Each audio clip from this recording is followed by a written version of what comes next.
कि मैक्सिमम जो डोगराज होते हैं, डोगराज अगर ये सुन रहे हैं, वीडियो देख रहे हैं, तो उनको शायद याद आ जाए कि मैक्सिमम डोगरा मदर्स जो होती हैं, स्पेशली जो बड़े लोग होते हैं, छोटे बच्चों को, किड्स को डिसिप्लिन में लाने के लिए कभी कभी ये वर्ड यूज़ करते हैं। जैसे हम बोलते हैं हिंदी में, आपने डायलॉग सुना है, सो जाओ, माँ बच्चे को बोलती है सो जाओ नहीं तो गब्बर आ जाएगा। तो हमारे जम्मू में गब्बर आ जाएगा नहीं बोलते हैं, हमारे जम्मू में बोला जाता है सो जाओ नहीं तो कोगड़ आ जाएगा। तो कोगड़ इज़ नथिंग। कोगड़ क्या है? कोगड़ यही है, बादल के गरजने की आवाज़ से बच्चे डरते हैं।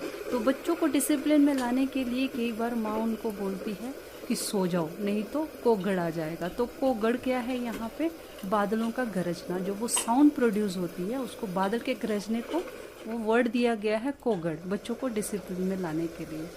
तो डोगरी में इसको कैसे बोला जाता है? सैया नहीं तो कोगड़